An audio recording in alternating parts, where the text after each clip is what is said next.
hello there. Hello, Mary and Sean, and then it said two others, and I'm sure there are others here now. I'm Gildart, and welcome everyone to Fireside Reading, where every day I sit in front of the fire and I read to anyone who might like to join us. We're currently nearing the end of a very good Agatha Christie novel. It's called The Murder of Roger Ackroyd. If you're new, then you can catch up by taking a look at my Fireside Reading Instagram, and all of the chapters are there. All of the chapters of all the books we've read, I think, are there, and so you can read these great classics to your heart's content. Many of them have also been put up on the YouTube channel, Fireside Reading. And then we have some books that you can buy that are available at firesidereading.com and Amazon and all those sort of places where you can buy stuff. But let's push on with a little Agatha Christie. Welcome to a Fireside Reading of The Murder of Roger Ackroyd by Agatha Christie. Chapter 19, Flora Ackroyd. As I was returning from my round the following morning, I was hailed by Inspector Raglan. I pulled up and the inspector mounted on the step. "Good morning, Dr. Shepherd," he said. "Well, that alibi is all right enough." "Charles Kent's." "Charles Kent's. The barmaid at the Dog and Whistle, Sally Jones. She remembers him perfectly. Picked out his photograph from among 5 others. It was just 9:45 when he came into the bar, and the Dog and Whistle is well over a mile from Fernley Park. The girl mentions that he had a lot of money on him. She saw him take a handful of notes out of his pocket. Rather surprised her, it did, seeing the class of fellow he was, with a pair of boots clean dropping off him. That's where that £40 went, right enough." The man still refuses to give an account of his visit to Fernley. "Obstinate as a mule, he is. I had a chat with Hayes at Liverpool over the wire this morning." "Hercule Poirot says he knows the reason the man went there that night," I observed. "Does he?" cried the inspector eagerly. "Yes," I said maliciously. "He says he went there because he was born in Kent." I felt a distinct pleasure in passing on my own discomfiture. Raglan stared at me for a moment or two, uncomprehendingly. Then a grin overspread his weaselly countenance, and he tapped his forehead significantly. "Bit gone here," he said. "I thought so for some time. Poor old chap. So that's why he had to give up and come down here. In the family, very likely. He's got a nephew who's quite off his crumpet." "Poirot has?" I said, very surprised. "Yes. Hasn't he ever mentioned him to you? Quite docile, I believe, and all that, but mad as a hatter, poor lad." "Who told you that?" Again a grin showed itself on Inspector Raglan's face. "Your sister, Miss Shepherd. She told me all about it." Really, Caroline is amazing. She never rests until she knows the last details of everybody's family secrets. Unfortunately, I've never been able to instill into her the decency of keeping them to herself. "Jump in, Inspector," I said, opening the door of the car. "We'll go up to the Larches together and acquaint our Belgian friend with the latest news." "Might as well, I suppose. After all, even if he is a bit balmy, it was a useful tip he gave me about those fingerprints. He's got a bee in his bonnet about the man Kent, but who knows? There may be something useful behind it." Poirot received us with his usual smiling courtesy. He listened to the information we had brought him, nodding his head now and then. "Seems quite okay, doesn't it?" said the inspector rather gloomily. A chap can't be murdering someone in one place when he's drinking in the bar in another place a mile away. Are you going to release him? Don't see what else we can do. We can't very well hold him for obtaining money on false pretences. Can't prove a ruddy thing. The inspector tossed a match into the grate in a disgruntled fashion. Poirot retrieved it and put it neatly in a little receptacle designed for the purpose. His action was purely mechanical. I could see that his thoughts were on something very different. If I were you, he said at last, I should not release the man Charles Kent yet. What do you mean? Raglan stared at him. What I say, I should not release him yet. You don't think he can have had anything to do with the murder, do you? I think probably not, but one cannot be certain. Yet. But haven't I just told you? Poirot raised a hand protestingly. Mais oui, I heard. I am not deaf, nor stupid, thank the good God. But see you approach the matter from the wrong premises. Is not that the word? The inspector stared at him heavily. I don't see how you make that out. Look here, we know Mr. Ackroyd was alive at 10:15. You admit that, don't you? Poirot looked at him for a moment, then shook his head with a quick smile. I admit nothing that is not proved. Well, we've got proof enough of that. We've got Miss Flora Ackroyd's evidence. That she said good night to her uncle? But me, I do not always believe what a young lady tells me. No, not even when she is charming and beautiful. But, hang it all, man, Parker saw her coming out of the door. No, Poirot's voice rang out with sudden sharpness. That is just what he did not see. I satisfied myself of that by a little experiment the other day. You remember, Doctor? Parker saw her outside the door, with her hand on the handle. He did not see her come out of the room. But where else could she have been? Perhaps on the stairs? The stairs? That is my little idea, yes. But those stairs only lead to Mr. Ackroyd's bedroom. Precisely. And still the inspector stared. You think she'd been up to her uncle's bedroom? Well, why not? Why should she lie about it? Ah, that is just the question. It depends on what she was doing there, does it not?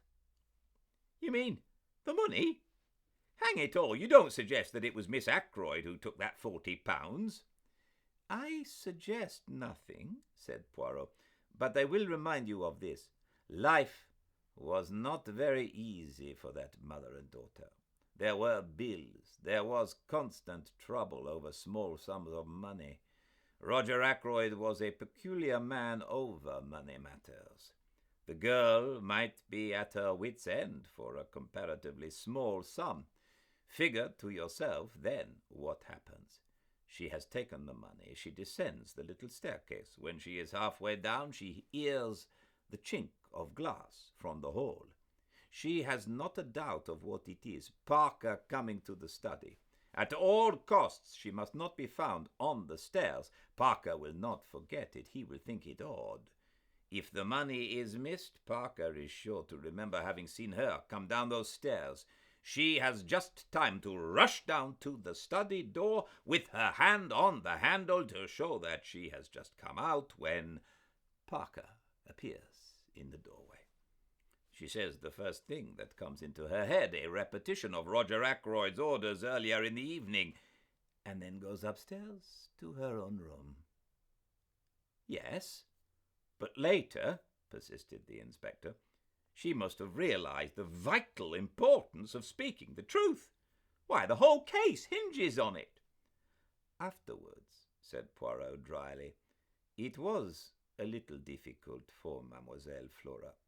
She is told simply that the police are here, and that there has been a robbery. Naturally, she jumps to the conclusion that the theft of the money has been discovered. Her one idea is to stick to her story.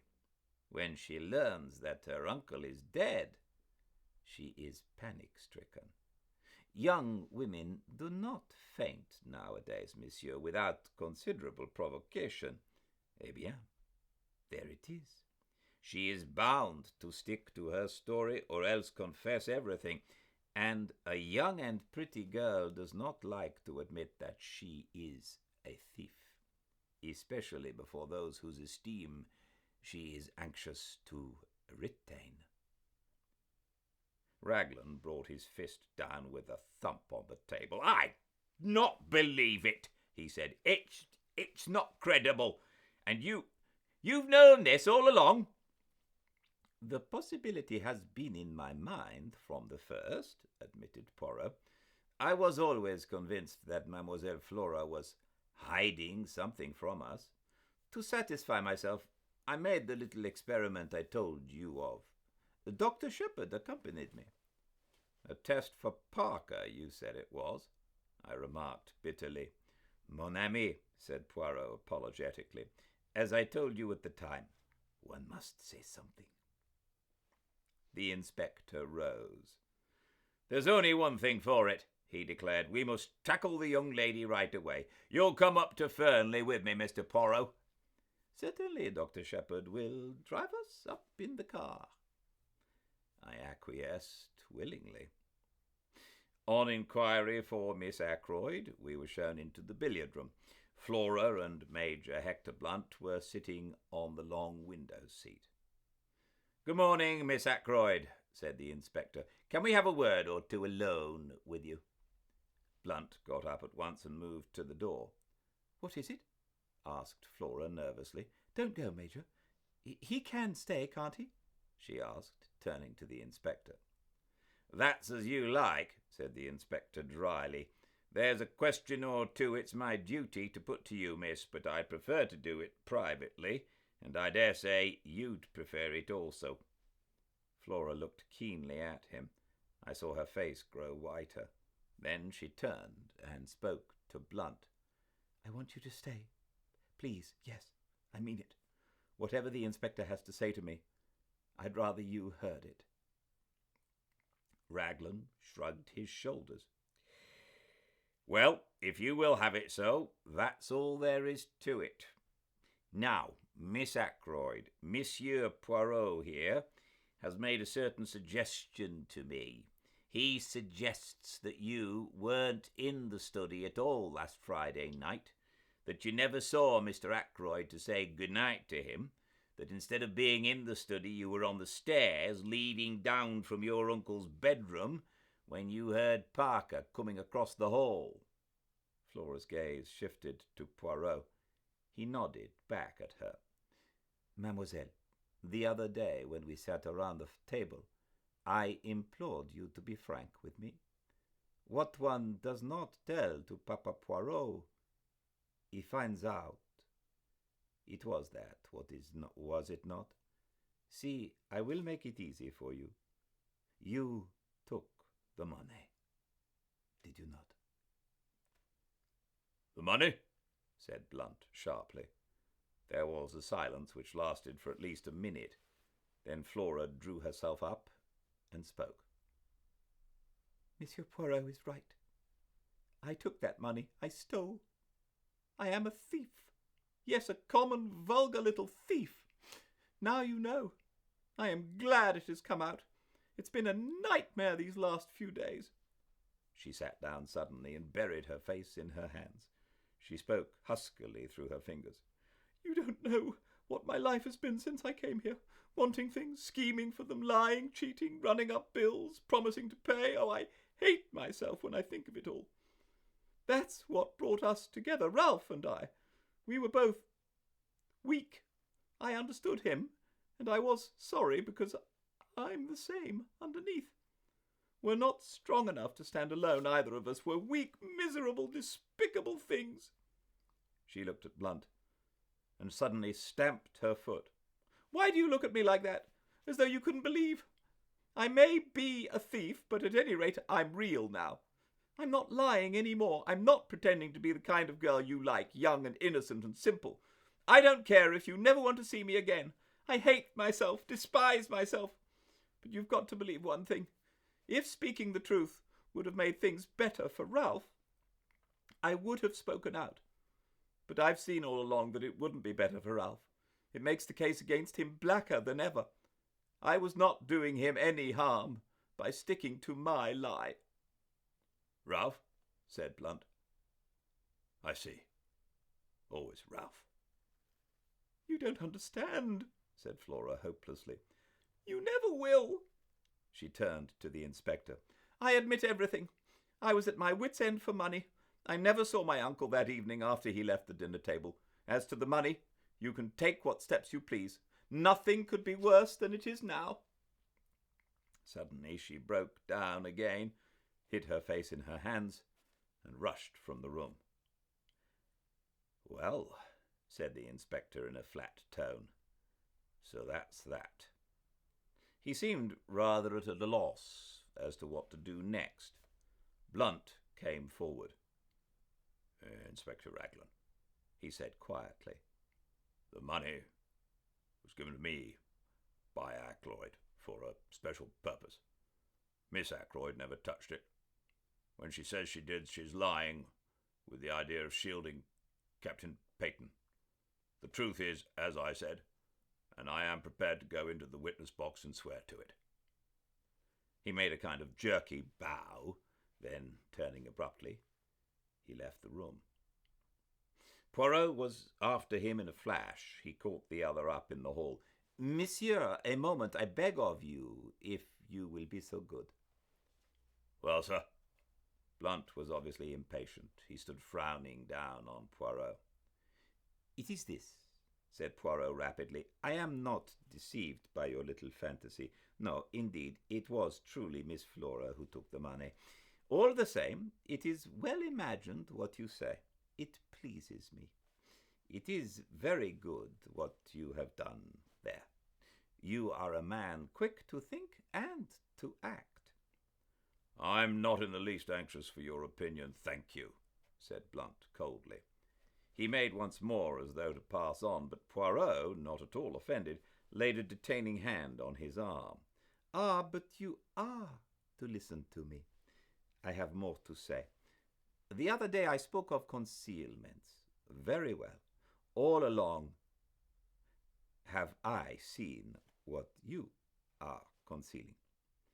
Mademoiselle Flora, you love her with all your heart. From the first moment you saw her, is it not so? Oh, let us not mind saying these things. Why must one in England think it necessary to mention love as though it were some disgraceful secret?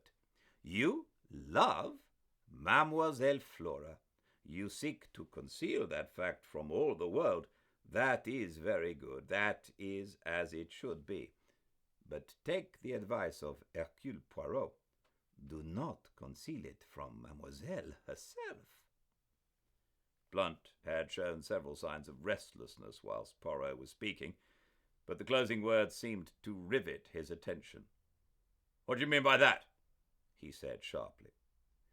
You think that she loves the Capitaine Ralph Peyton, but I, Hercule Poirot, tell you that that is not so. Mademoiselle Flora accepted Captain Peyton to please her uncle, and because she saw in the marriage a way of escape from her life here which has become frankly insupportable to her. She liked him, and there was much sympathy and understanding between them, but love, no. It is not Captain Peyton Mademoiselle Flora loves. What the devil do you mean? Asked Blunt. I saw the dark flush under his tan. You have been blind, monsieur. Blind. She is loyal, the little one. Ralph Peyton is under a cloud. She is bound in honor to stick by him. I felt it was time I put in a word to help on the good work. My sister told me the other night, I said encouragingly, that Flora had never cared a penny piece for Ralph Peyton and never would. My sister is always right about these things. Blunt ignored my well-meant efforts. He spoke to Poirot. "Do you really think—" he began and stopped. He is one of those inarticulate men who find it hard to put things into words. Poirot knows no such disability. "If you doubt me, ask her yourself, monsieur. But perhaps you no longer care to— the affair of the money." Blunt gave a sound like an angry laugh. "Think I'd hold that against her? Roger was always a queer chap about money. She got in a mess and didn't dare tell him, poor kid. Poor, lonely kid." Poirot looked thoughtfully at the side door. "Mademoiselle Flora went into the garden, I think," he murmured. "I've been every kind of a fool," said Blunt abruptly. "Rum conversation we've been having, like one of those Danish plays. But you're a sound fellow, Monsieur Poirot. Thank you." He took Poirot's hand and gave it a grip which caused the other to wince in anguish. Then he strode to the side door and passed out into the garden. "Not every kind of a fool," murmured Poirot tenderly, nursing the injured member. "Only one kind. The fool in love."